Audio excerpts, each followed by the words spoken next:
The sun beat down on the dusty main street of Redemption Pass. Fletcher Knox, a man whose only consistent companion was the dust on his boots, was looking for a decent horse, and $12 was all he had left. A small, shifty-eyed man named Jedediah was offering a sturdy bay mare. "Best $12 you'll ever spend, Mr. Jedediah promised. Fletcher quickly made the deal. "Sold," Fletcher confirmed, handing over the crumpled bills and tying the mare's reins. The transaction was immediately interrupted. Two tall, graceful women, cloaked and utterly out of place, emerged from Jedediah's wagon. "Wait, you haven't taken the full payment," Fletcher Knox, one of the women stated, her voice steady and resonant. She introduced herself as Ayana, and the woman beside her as her sister, Fiona. They were the daughters of Chief Takakota, whose ancestral lands bordered the vast territories of the tyrannical landowner, Gideon Pratt. Fletcher was baffled. "Payment? I bought a horse, ma'am. That's all." Ayana stepped closer, urgency replacing her formality. "The horse was a necessary conduit. We were sent to you by treaty. My father's agreement was simple: the mare for transport, and his two daughters for protection. Not as property, but as a debt paid in loyalty and a shared purpose." She explained in a whisper that they carried proof documents detailing Pratt's illegal seizure of their sacred lands and his attempt to destroy their tribe's connection to the powerful earth energy they called the core. Fiona added, her eyes nervously scanning the street. "Pratt's men are looking for us. They know we have the evidence. Your purchase, your $12, made you our shield. We are bound to you now until Pratt is defeated." Fletcher felt the familiar knot of dread. He was a drifter, not a hero. He should ride away. But something in Ayana's fierce resolve and Fiona's desperation resonated with a forgotten sense of honor deep within him. Before he could protest, the shadow fell over them. 3 riders, Pratt's enforcers, led by the scarred man Razor, rode slowly into Redemption Pass, their eyes locked onto Ayana and Fiona. "There they are," Razor spat. "The chief's foolish girls. The boss wants his property back. Move aside, drifter. This is not your fight." Fletcher's hand instinctively went to his revolver. He took a deep breath, the dust filling his lungs. The simple bargain was over. The fate of the Takakota tribe had just landed in his lap with the purchase of a $12 horse. "It seems," Fletcher said, pulling his gun and stepping forward to shield the women. "It just became my fight. The blood that had begun." The air in Redemption Pass cracked with the sound of Razor's warning shot, aimed deliberately near the mare. "Last chance, drifter. Hand them over," Razor snarled, his voice thick with malicious intent. Fletcher didn't flinch, but the loud crack galvanized him into action. He knew he couldn't win a sustained fight in the open street against 3 armed men without putting the women in impossible peril. His only advantage was the element of surprise and the chaotic environment of the market square. He fired his first shot, aiming deliberately low, not at a man, but at a stack of empty crates near the general store's porch, sending splinters and dust flying directly into the face of the nearest enforcer, momentarily blinding him. The loud, sharp noise caused several townsfolk to scatter and hide, adding to the necessary confusion. "Down to the stable," Fletcher yelled, grabbing the reins of the bay mare and pushing Ayana and Fiona toward the narrow alleyway that led to the town's small livery. The sisters, surprisingly agile and trained, didn't hesitate. They ran, keeping low, their movements fluid and coordinated. Ayana, displaying fierce presence of mind even under fire, reached down and scooped up a handful of dirt and loose gravel, throwing it expertly and forcefully into the eyes of Razor's second man, briefly disabling him. Fiona, while running, pulled out the small, intricately carved bone whistle she carried and blew a high, sharp notice signal, perhaps, or a further sonic distraction meant to confuse the horses. Razor screamed, his voice laced with pure rage. Don't let them reach cover. Get the women. Forget the drifter. Fletcher used the moment of distraction to fire two quick, well-aimed shots at the legs of Razor's horse, forcing the beast to stumble and preventing Razor from riding immediately after them. This bought them precious seconds. Fletcher knew he had to disable the pursuit, not necessarily kill the men outright. Not yet. Killing them would bring the full and bridled wrath of Pratt down on the town and the entire region immediately.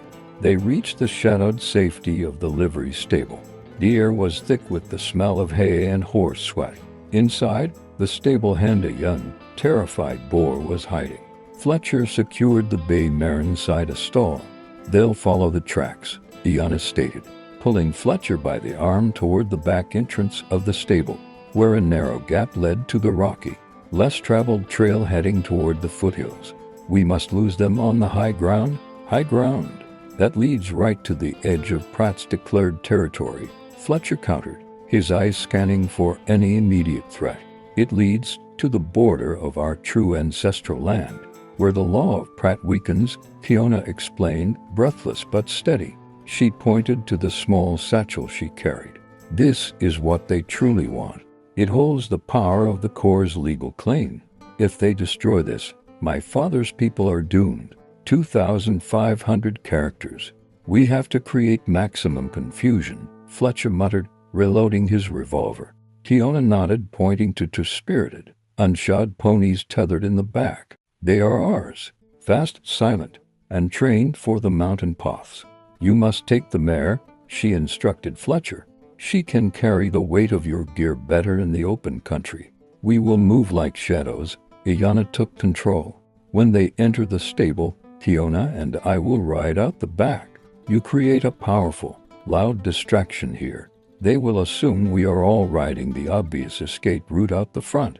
Fletcher saw the logic. He quickly gathered the essential supplies from his saddlebag: ammo, water, dried jerky. He placed several empty hay bales strategically near the entrance, soaked them thoroughly with oil from a rusty nearby lantern, and lit a small, controlled fire near the stable's dry walls. The thick, acrid black smoke immediately began to billow, creating an oppressive haze inside the stable. Go, now, Fletcher urged.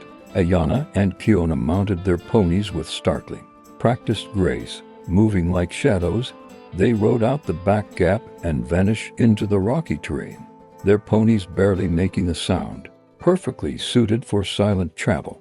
Seconds later, Razor burst into the stable with his remaining enforcers, coughing and swearing as the smoke filled their lungs. They're gone, the fire. Search the stalls. Razor's voice was muffled by the thick smoke. Fletcher, hidden behind a tall stack of feed bags, waited until the men were fully disoriented. He fired 3 quick, loud shots into the ceiling, hitting the weak, dry rafters. A shower of dust, splintered wood, and dry straw rained down, momentarily burying the enforcers and creating a terrifying din. They went out the front. Get the horses and follow. Razor mistakenly shouted, interpreting the loud noise as their main exit. Fletcher used the confusion to sprint to the back, jumping onto the mare. He rode hard and fast, but instead of following the women's faint path, he rode north, away from the foothills, creating a clear, obvious trail for Razor to track. He was the essential decoy. He rode for an hour into the scorching desert plateau, the sun climbing higher and turning the sand an angry orange. He risked a glance back. 3 distinct dust clouds were closing fast. Razor and the remaining enforcer had managed to retrieve their horses and had taken the bait, assuming the drifter, being the buyer, was their primary target and that the women were within. As the chase intensified, Fletcher felt a strange, cold sense of purpose. He was a man running for something, the chance to see this strange, difficult bargain through. He guided the mare towards the treacherous pass known as the Serpent's Gulch, narrow, rocky canyon that was nearly impossible to traverse on horseback at high speed. He had to delay them for an entire day to give the women enough time to reach the sanctuary. The Serpent's Gulch, a twisting, shadowed canyon, proved to be the perfect battlefield for the injured Fletcher. He rode deep in, his bay mare operating on instinct, navigating the treacherous path between sun-baked boulders. He was running on adrenaline and the deep-seated awareness that his survival now dictated the success of the women's mission. He had to buy them more than just a few hours. He had to buy them a day. About 50 yards into the gulch, where the canyon walls narrowed dramatically, Fletcher spotted a precarious natural feature, a steep slope holding a huge pile of loose stones, restrained only by a few small, key-retaining rocks. It was a natural, catastrophic trap waiting for the slightest disturbance. He spurred his mare, pulling her to an abrupt stop just around a sharp turn, and quickly dismounted. He didn't have time to think. Using the worn stock of his rifle, he carefully but forcefully nudged the largest of the retaining stones at the base of the pile. The low rumble started immediately, quickly escalating into a deafening, terrifying thunder as the tons of rock slid down. Razor and his remaining enforcer appeared around the bend seconds later, their horses, already stressed by the chase and blinded by the sudden shift from sunlight to shadow, couldn't possibly react in time. The immense pile of stones collapsed, effectively blocking the narrow passage with an insurmountable pile of rubble. A desperate cry of pain and a terrified whinny echoed through the canyon walls. "Hold up, or die, Drifter!" Razor roared, his voice thick with frustration and mounting hysteria. One of his horses was trapped, and the last remaining enforcer lay beneath a large boulder, clearly disabled. Fletcher did not fire. His goal was not murder, but complete and total delay. He quickly cut the straps of his saddlebag and tossed it onto the ground near the rubble, making it look as though he had been thrown or incapacitated. He remounted his mare, risking one quick glance backward.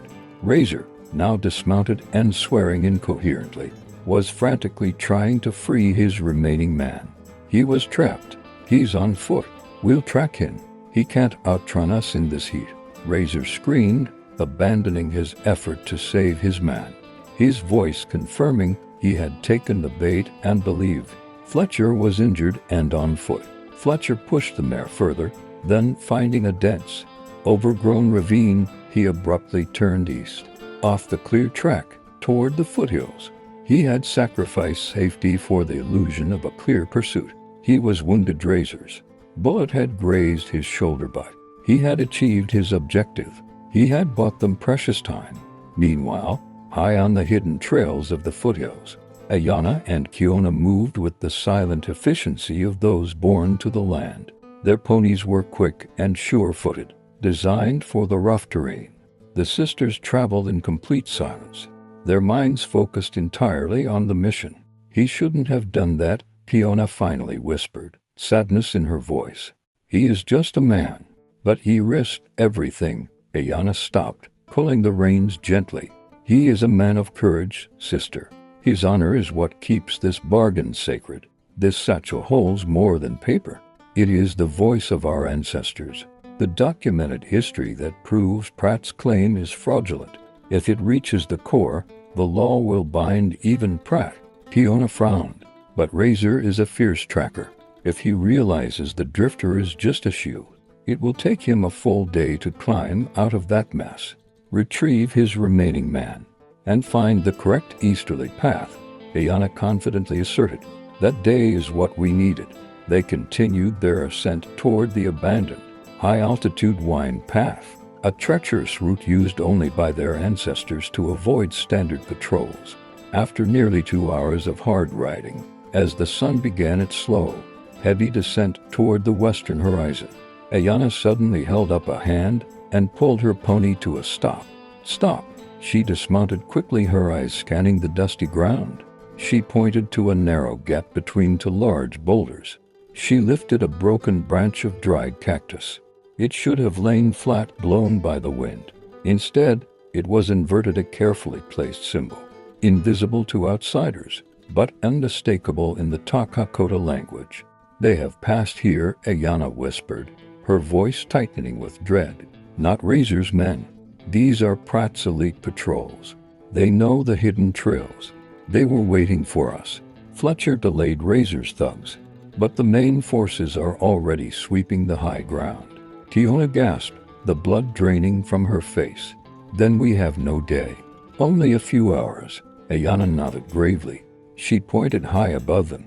Against the deepening violet of the mountain range stood a massive, fortress-like rock, illuminated by the last rays of the sun. See the guardian rock. That is the gate. The core is close. We must abandon caution now. We must ride as fast as the wind itself. The sisters remounted and plunged into a desperate gallop toward the formidable rock, knowing they were racing against both time and a prepared enemy. Razor and his remaining enforcer, consumed by a fierce blend of rage and humiliation, were relentless. They abandoned their disabled horses in the canyon and were now following Fletcher's trail on foot, their heavy boots kicking up dust on the eastern ridge. Razor, an experienced tracker despite his brutality, quickly ascertained that the discarded saddlebag was a deliberate decoy. The drifter is not heading back to Redemption Pass, Razor growled, kicking the leather aside. He's heading for the foothills. He's bought those girls time. He'll pay for it with his hide. The pursuit devolved into a grueling, silent hunt. Fletcher, injured, exhausted, and desperately lacking water, utilized his knowledge of the desolate terrain to his advantage, aiming for areas with rocky ground to minimize his tracks, forcing his pursuers to expend maximum effort. But the wound in his shoulder throbbed with every pounding beat of his heart, and Razor's fresh legs and unwavering focus meant he was steadily gaining ground. Fletcher reached a dilapidated, half-buried mining shack, the last remnant of a failed gold rush. He knew he could not maintain this pace. The end of the chase was near. He entered the shack, taking up a defensive position behind a crumbling stone hearth, pulling out his last remaining rifle rounds. He was a man cornered, but the fear of Gideon Pratt gaining the ultimate victory, the destruction of the evidence and the enslavement of the Takakota people was a fire that burned stronger than his own fear of death. The $12 bargain was now his final, bloody stand. Razor approached the shack with seasoned caution. He sent his last man wide, flanking the small structure. We know you're in there, Knox. Give up. You prolonged your own suffering for nothing. Razor's voice was sharp, echoing the desperation of a man who needed to succeed to avoid Pratt's retribution. Fletcher waited until the flanker stepped into the sightline of the single, crumbling window. One quick, quiet shot. The man went down instantly, his rifle clattering against the sand. Razor screamed, a guttural sound of pure hatred, and rushed the shack entrance, pistol raised. Fletcher fired, hitting the door frame, sending splinters flying. Razor retreated, but Fletcher knew he was only delaying the inevitable. He heard Razor scrambling onto the thin, dry roof. Fletcher scrambled out the back window, rolling onto the hard ground just as Razor crashed through the roof. The dust cleared, and the two men locked eyes for the final, deadly time. Simultaneously, Ayana and Kiona reached the base of the massive Guardian Rock. They dismounted and rushed toward the deep crevice, the entrance to their sanctuary. They were too late. Gideon Pratt's elite patrol silent, disciplined men in dark uniforms, vastly different from Razor's thugs, emerged from the shadows, blocking the narrow entrance. Their leader, the warden, cold and precise, stepped forward. The chief's daughters. A predictable final move, the warden stated. Hand over the documents. Pratt doesn't want harm, only his property. Ayana stepped forward, placing herself between the warden and Kiona, who clutched the sacred satchel. This is not property. This is sacred ground. You have no right here. Warden, sacred ground holds no value to Pratt. Only power does, the warden replied, raising his rifle. A desperate, violent fight began. Ayana and Kiona, trained in tribal defense, fought with ferocious speed and agility. They used sharpened bone daggers hidden beneath their clothes and the terrain. To their advantage, Ayana managed to fell one patrolman by sending him tumbling into a deep, hidden crevice. Tiona blew a rapid series of notes on her small whistle, momentarily disorienting the remaining men. During a brief moment of cover, Tiona found the hidden mechanism, a smooth, dark stone camouflaged in the rock face that opened a path to the core. A heavy section of rock began to grind open slowly. "Go, Tiona! You must deliver it," Ayana shouted, drawing the immediate, lethal attention of the warden. Tiona hesitated, her heart breaking at the thought of leaving her sister. "I can't leave you. I am the shield now. The $12 debt must be paid," Ayana screamed, throwing herself into a brutal hand-to-hand struggle with the warden, distracting him long enough for the rock passage to open fully.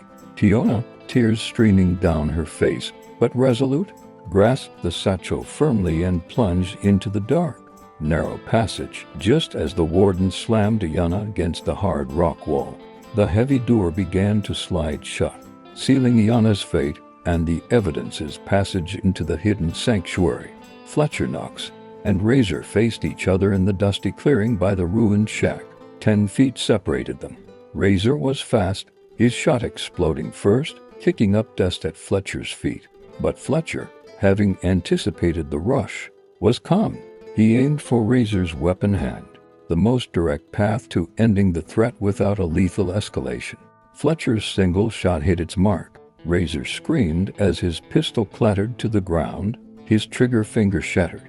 The intense pain brought the ruthless enforcer to his knees, his pure hatred momentarily replaced by shock. Fletcher, trembling with exhaustion and pain, slowly lowered his revolver. He walked over to the downed man and kicked the pistol into the sand. "It's over, Razor," Fletcher said, his voice raw. "You lost. The bargain is paid. Now tell me, where are Pratt's main patrols?" Razor, clutching his mangled hand, looked up at Fletcher with burning venom. "Go to hell, Drifter.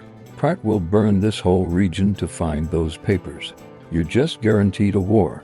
Fletcher knew he wouldn't get information.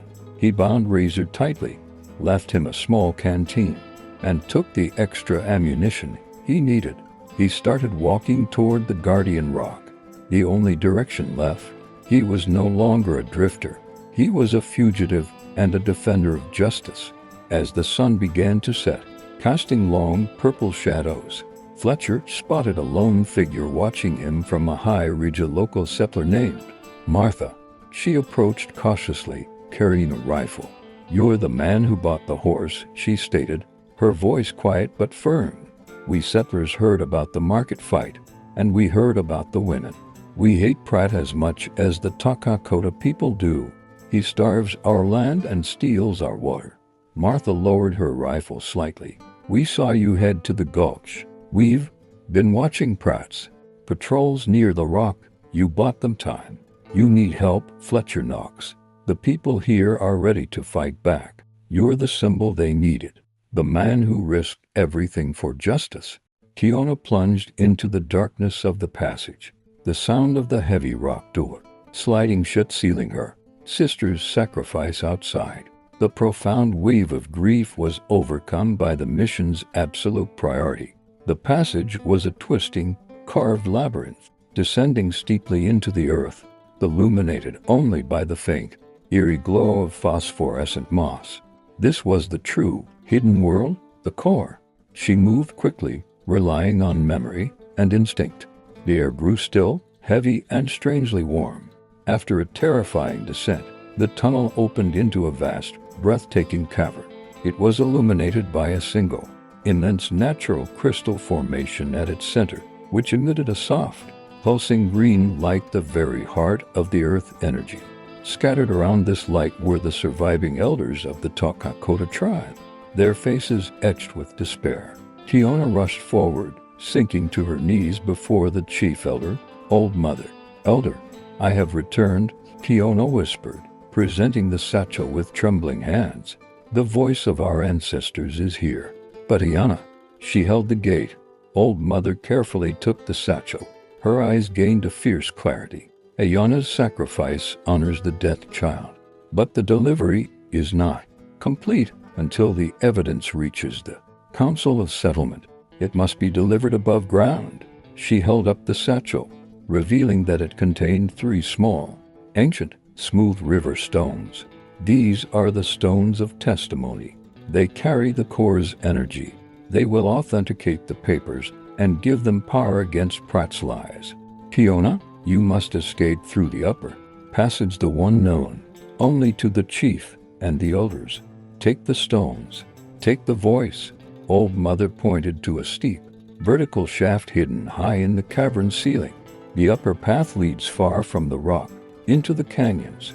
It is dangerous, but swift. Go. The sun must not set twice on the evidence of Pratt's greed. Kiona, the sole carrier of her people's hope, fixed her gaze on the shaft of escape. Martha led Fletcher to a secluded valley where local homesteaders and several Takakota tribesmen had gathered. The atmosphere was grim but unified. Pratt's patrols captured Ayana at the rock, Martha explained, bandaging Fletcher's shoulder. They are holding her at Pratt's central ranch house as leverage. Fletcher met Chief Takakota. Your courage is a sign, Fletcher Knox. The chief acknowledged. We attack Pratt's ranch tonight. The settlers will block roads and cut wires. My warriors will create a diversion. You, Fletcher, you must find and free Ayana. Under the heavy darkness of the moonless night, the plan was launched. Settlers moved like experienced guerrillas, cutting telegraph lines and blocking roads. Fletcher, guided by Martha, approached the sprawling, fortified ranch compound. Ayana is held in the old barn, Martha whispered. The warden and a few guards are with her. Pratt is in the main house. Fletcher moved in, low and fast, finding a weak point in the barn wall. The barn was dimly lit. Ayana was there, bound to a heavy post, battered but defiant. The warden stood over her. Where is the satchel? Pratt will crush your people. Ayana refused to speak. Fletcher moved from the shadows, his borrowed knife silent and lethal. He took down the 2 flanking guards instantly. The warden whirled around, drawing his pistol, but Fletcher tackled him low. A brutal, close-quarters fight ensued. Fletcher fought with desperate purpose, overpowering the warden and knocking him unconscious. He quickly cut Ayana's ropes. Kiona delivered the evidence. We have to go. The chief is waiting. Ayana's eyes, wide with disbelief and relief, finally met his. You came back. You paid the debt. Fletcher and Ayana burst out of the barn just as the main diversion erupted. Takakota warriors firing and setting fire to Pratt's outer supply sheds. Chaos reigned. Gideon Pratt himself emerged from his house, roaring orders and rage, surrounded by his personal guard. Stop them. Find the girls. Kill the drifter. The scene turned into a desperate, chaotic battle. Pratt's professional guards against the unified settlers and tribesmen fighting for their future. It was during this chaos that Kiona finally emerged. Having navigated the upper passage of the core, she rode a borrowed settler's horse into the fray, heading directly toward the nearby Council of Settlement building with the satchel and the stones of testimony. Pratt saw her. His worst fear materialized. The papers? No. Pratt charged on horseback, abandoning his men to stop Kiona. Fletcher, seeing the target shift, yelled to Ayana, go. Kiona needs help, but Ayana pointed to the chief. I must be with my people now, Fletcher. That is your fight. Fletcher mounted his mare and rode hard to intercept Pratt. Pratt, a man of power and not battle, fired wildly and missed. Fletcher forced the confrontation onto a narrow, rocky creek bed. Pratt's heavy horse stumbled, and Pratt was thrown violently onto the sharp rocks. Gideon Pratt was defeated, not by a bullet, but by the very terrain he had sought to conquer and exploit. The battle ended swiftly after Pratt's death. His guards surrendered to the unified forces. The next morning, Kiona, flanked by the chief and Martha, presented the evidence, authenticated by the stones of testimony, to the council. Pratt's illegal reign was officially over. Fletcher stood watching. Ayana approached him. You saved us all, Fletcher Knox, she said softly. The $12 bought more than a horse. It bought us a future. You have a home with us if you will have it. Fletcher looked at the valley, now a place of hope and shared responsibility. It seems that $12 was the best deal I ever made. He smiled.